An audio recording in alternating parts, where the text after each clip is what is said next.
Le 13 avril avait lieu la présentation du Grand Prix de France 2016. L'occasion de faire un point sur les nouveautés mises en place cette année pour le public, de rencontrer les pilotes français et de toucher du doigt l'ampleur du boulot que représente l'organisation d'un tel événement. La première chose que l'on remarque, c'est le nombre de partenaires que Claude Michy, promoteur du GP du Mans, a réussi à fédérer autour de lui. Motul, Dunlop, AMV, Monster Energy, Motojournal ou encore la Fédération française de moto, représentée ici par son président Jacques Boll. Claude Michy aide les pilotes, vous aussi, il y a une politique d'aide aux jeunes. 4 des 5 pilotes sont aidés par la Fédération française, dans ceux qui sont là, ici, permanents. Oui, on va continuer, ça porte ses fruits. Donc on va continuer à aider les sportifs méritants et leur donner un petit coup de pouce, quelquefois. Alors c'est pas l'essentiel du budget, bien sûr, mais c'est un coup de pouce. Je crois que ça a bien aidé à maman Loris, et donc ça leur permet d'être en Grand Prix déjà, et puis ensuite d'être aux avant-postes parce qu'ils sont talentueux, bien sûr. Et enfin Pierre Fillon, président de l'Automobile Club de l'Ouest. Bien sûr, il y a la sécurité sur la piste, mais il y a aussi l'accueil du public. Et toutes les équipes de Claude Michy avec celle de l'ACO, et je tiens ici à souligner particulièrement l'excellente coopération entre ces deux équipes, travaillent sans cesse pour améliorer cet accueil du public. Et cette année encore, de nombreuses animations auront lieu pour cette grande fête de la moto. L'organisation sportive du Mans est l'une des meilleures du monde, sinon la meilleure. Je vais vous faire un panaché rapide de tout ce qu'on met en place. L'an dernier, on avait sur site minimum le dimanche 93 000 personnes, ce qui est fantastique. Et le public est le meilleur décor. Et je vous ai affiché ce que m'a dit Valentino et ce qu'il a dit à la presse après ce Grand Prix. Je pense qu'il n'y a pas de commentaire. C'est simplement aussi une reconnaissance pour tous les gens qui travaillent, mais le spectacle est fait par les pilotes. Donc rendons leur hommage à ce sujet-là. Dans les schématiques qu'on a mis en place, donc avec Vinci Autoroute, donc les autoroutes gratuites dans les accès de la périmétrie autour du Mans, les parkings gardés et contrôlés. Il faut savoir que l'année dernière, on a accueilli à peu près, vous voyez, 13 000 machines avec AMV et avec nos amis de Dunlop. Il existe aussi une consigne casque au parc des expositions avec nos amis de chez Daffy. Notre principe est assez simple, on a un billet qui est tout compris, il n'y a aucun supplément sur le Grand Prix à partir du moment où vous avez un billet. Parking, camping, concert, aire d'accueil, fan zone, tout est inclus. On est en train de mettre en place, ça s'est décidé il y a très peu de temps, quelque chose d'un peu nouveau. Au départ de Paris, porte-maillot, aller-retour pour aller au Mans, départ 6h30, retour 16h du circuit, tout compris, 75 € avec le billet d'enceinte générale. Donc ça, c'est quelque chose de nouveau, c'est quelque chose aussi pour permettre peut-être d'avoir un public aussi différent et de permettre d'accéder au Grand Prix dans les meilleures conditions. On a fait un effort important sur l'accueil, sur le confort. Le confort, c'est d'avoir sa place réservée, c'est d'être en tribune. Donc il y a 2 nouvelles tribunes qui ont été rajoutées. On a aujourd'hui 15 400 places de tribunes qui pouvaient être réservées. C'est complet. Une tribune Ducati en plus à l'intérieur du Dunlop et une tribune Ouest France à la sortie des S bleus et à l'extérieur du raccordement.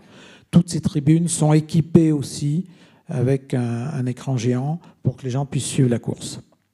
Il faut savoir aussi qu'il y a 7 à 8 000 places de tribunes libres d'accès. Alors ça, c'est pour qui arrivent très tôt. Il y en a même qui couchent dans les tribunes, donc ça montre leur passion.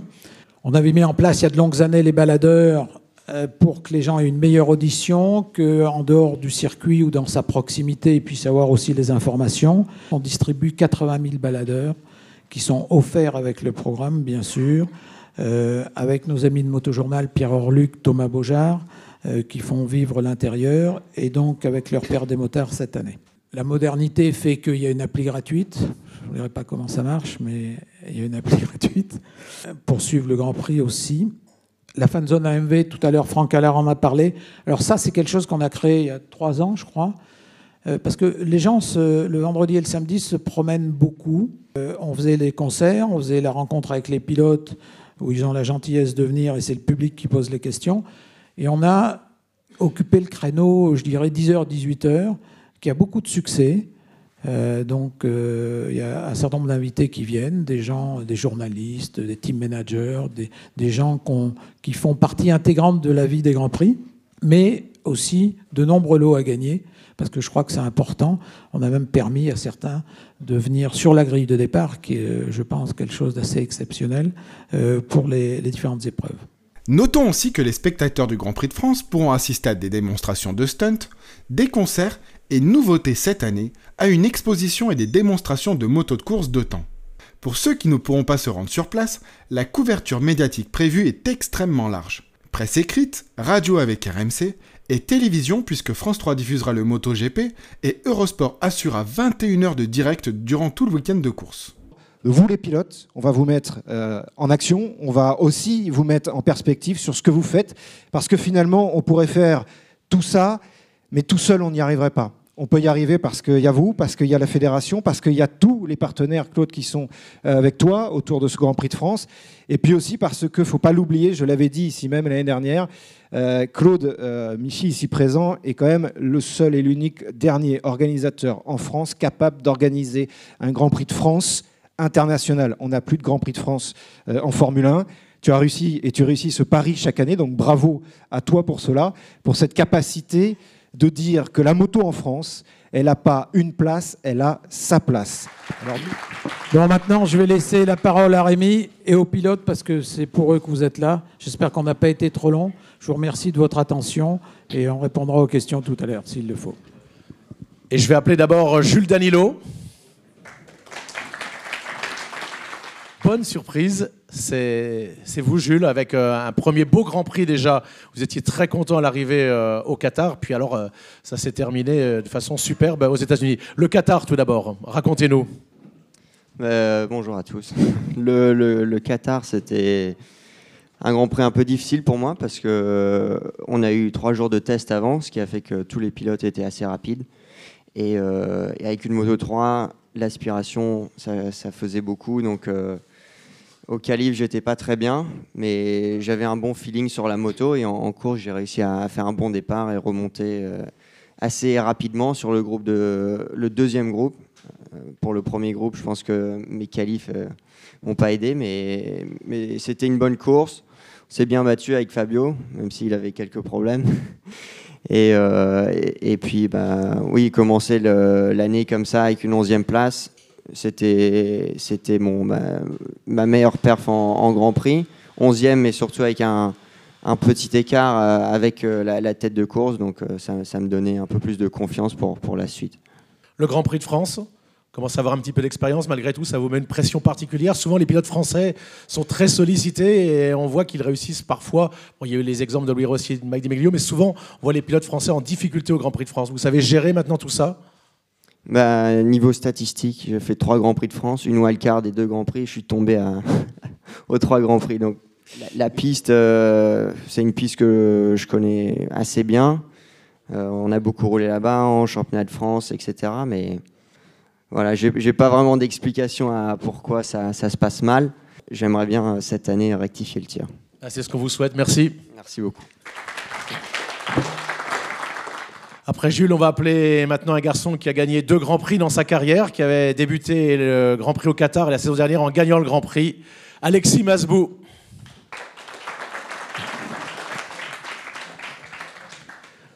Alexis, vous portez des couleurs françaises avec Peugeot.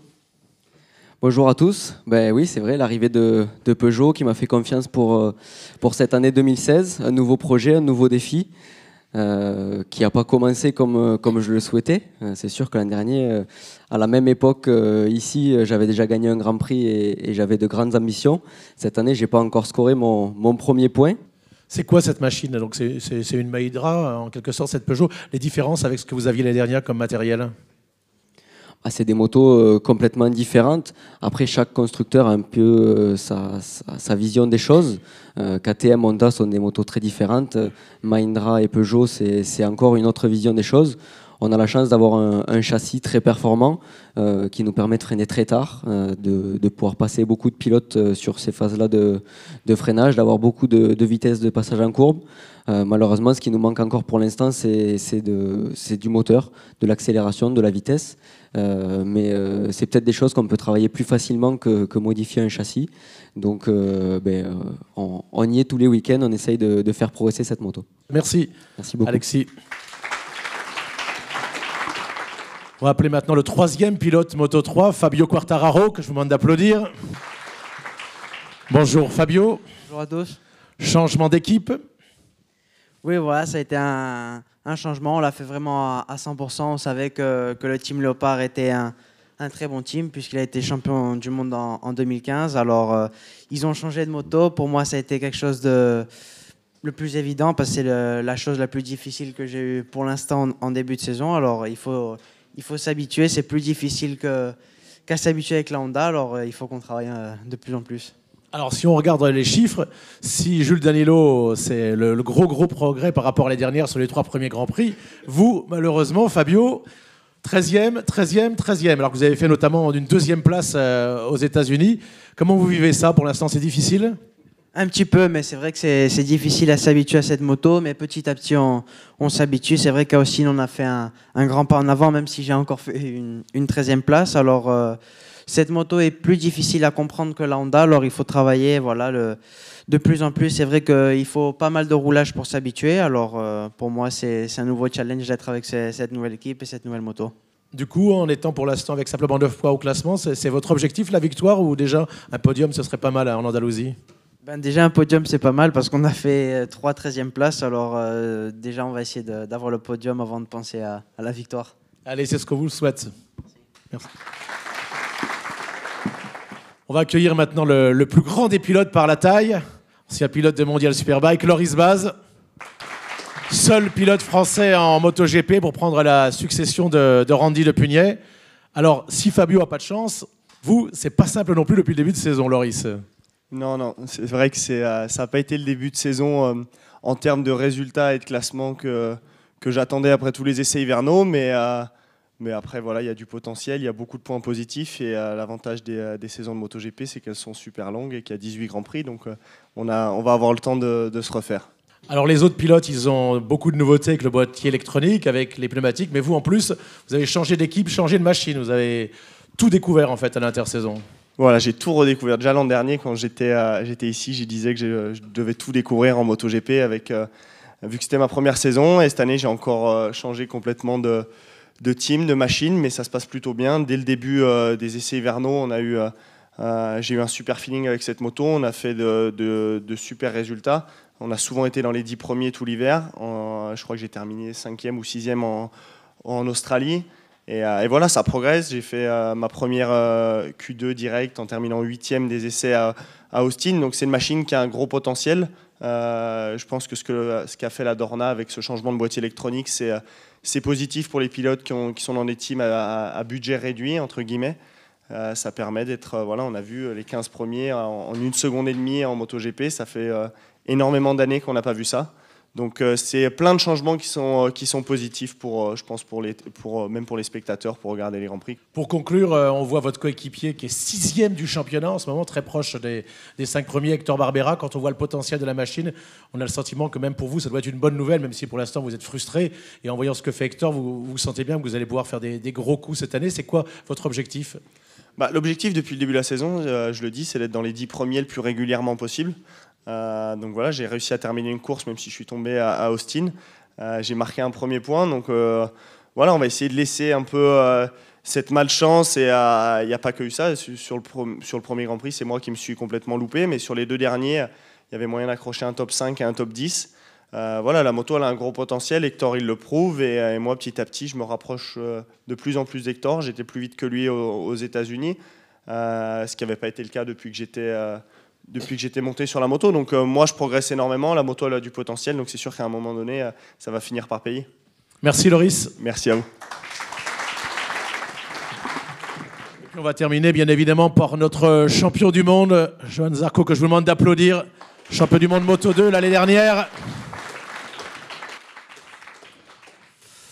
Un an plus tard, vous avez choisi, Johan, de continuer en Moto 2 pour essayer, avant d'aller en MotoGP, de décrocher un nouveau titre mondial. Est-ce que vous en avez discuté avec Tito Rabat, qui a fait le même choix que vous la dernière et que vous avez battu? Est-ce que vous a parlé de son expérience? Parce que c'est difficile de conserver un titre. Non, j'en ai pas parlé avec Tito Rabat de ce choix, en tout cas. Mais j'ai pu analyser sa saison après avoir été champion du monde, ses performances. Et en 2015, il s'est blessé en fin d'année, mais en tout cas, il n'a pas lâché le morceau et il a été ultra rapide tout au long de l'année. Il y a eu des week-ends plus difficiles, mais ensuite, sur la fin d'année, il allait vraiment très, très vite. Et c'est des choses à pouvoir analyser, moi, en tant que champion, pour gérer au mieux cette saison 2016 et pas faire les erreurs que lui a pu commettre, que ce soit pas vraiment des erreurs de pilotage ou technique, mais des erreurs, on va dire, plutôt mentales, à subir une certaine pression. Oui, parce que c'est vrai que vous n'avez pas eu de chance non plus l'année dernière au Qatar. Après, en revanche, cette tournée outre-mer, ça a été vraiment fructueux. Une victoire et une 3e place où on vous a vu célébrer comme rarement cette 3e place. Parce que quand on arrive 3e, que les 2 premiers sont partis, qui sont quand même bien partis, que j'ai pas réussi à suivre, il peut y avoir ou le sentiment de déception, de se dire j'ai terminé 3e, j'ai pas réussi à suivre ceux de devant et donc on commence à se prendre la tête pourquoi j'y suis pas arrivé, tout ça. Ou le moment présent de se dire combien il y en a qui rêvent d'être sur le podium et combien moi j'ai rêvé aussi d'être sur le podium. Donc même si on s'habitue très vite aux victoires, il faut savoir apprécier le podium à sa juste valeur. C'est pour ça que j'ai souri, j'en ai profité, mais on garde en tête qu'il faut être plus fort que ses adversaires sur chaque Grand Prix ou en tout cas faire le maximum pour jouer la gagne. Dernière question, puisque vous êtes champion en titre et que vous voulez un nouveau titre, vous êtes très proche, vous êtes 3-4 pilotes là pour l'instant en 2 ou 3 points. Qui sera, selon vous, votre principal adversaire, même si on a parlé de Tom Luthi, qui a mené le début de championnat? Est-ce que ce ne serait pas plutôt Rins, par exemple, ou un autre, ou l'anglais, Loves? À voir, oui. C'est en tout cas, on est les 3 premiers au championnat actuellement. Et Rins, il est vice-champion du monde 2015, alors que c'était sa première année, tout le monde le sait. Donc ça reste peut-être le client favori pour jouer le titre mondial. Et en tout cas, au niveau de cette agressivité, de cette fin qu'on a lorsqu'on n'a pas eu de titre mondial, parce que lui en Moto 3 il n'a pas gagné le titre mondial et il l'a presque perdu parce qu'il le jouait. Quand on joue le titre et qu'on l'a pas, même qu'on soit 2e ou 3e, on dit qu'on l'a perdu. On dit pas qu'on est 2e ou 3e, on dit on a perdu le titre. Donc c'est autre chose qui se passe au fond de soi et c'est sans doute lui qui peut avoir le plus fin. Mais c'est difficile de parler de championnat après 3 courses, on en a 18 et penser au championnat maintenant, c'est la meilleure manière de ne pas être champion. Merci Johan. Merci Johan. Voilà, c'était la présentation du Grand Prix de France 2016. Et si vous n'avez rien prévu les 7 et 8 mai prochains, dorénavant, vous savez quoi faire.